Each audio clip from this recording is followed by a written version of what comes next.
KKR Dhoni 97 పరుగులతో చెలరేగిన de Kock 17.3 ఓవర్లలోనే లక్ష్యాన్ని ఛేదించిన కోల్కతా. రాజస్థాన్ 151/9, కేకేఆర్ 153/2. ఇక కేవలం 2 వికెట్లు కోల్పోయి 17.3 ఓవర్లలోనే కేకేఆర్ అయితే విజయాన్ని అందుకున్నట్టుగానైతే తెలుస్తుంది. ఇక 97 పరుగులతోటి డికాక్ అయితే ఆ విజయాన్ని అందించినట్టుగానైతే తెలుస్తుంది. ఇక ఈ యొక్క 18 సీజన్లో కోల్కతా నైట్ రైడర్స్ అయితే బోని కొట్టినట్టుగా తెలుస్తుంది. గువాహటి వేదిక బుధవారం జరిగిన ఈ మ్యాచ్లో రాజస్థాన్ రాయల్స్ పైన 8 వికెట్ల తేడాతో అయితే కోల్కతా నైట్ రైడర్స్ గెలిచినట్టుగా తెలుస్తోంది.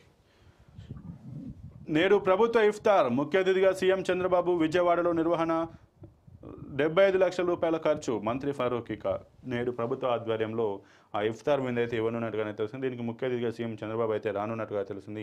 విజయవాడలో ఈ ఇఫ్తార్ విందు నిర్వహించనున్నట్టుగా తెలుస్తుంది. దాదాపు 75 లక్షల ఖర్చుతోటి ఈ యొక్క ఇఫ్తార్ విందును ఏర్పాటు చేయనున్నట్టుగా మంత్రి ఫరూక్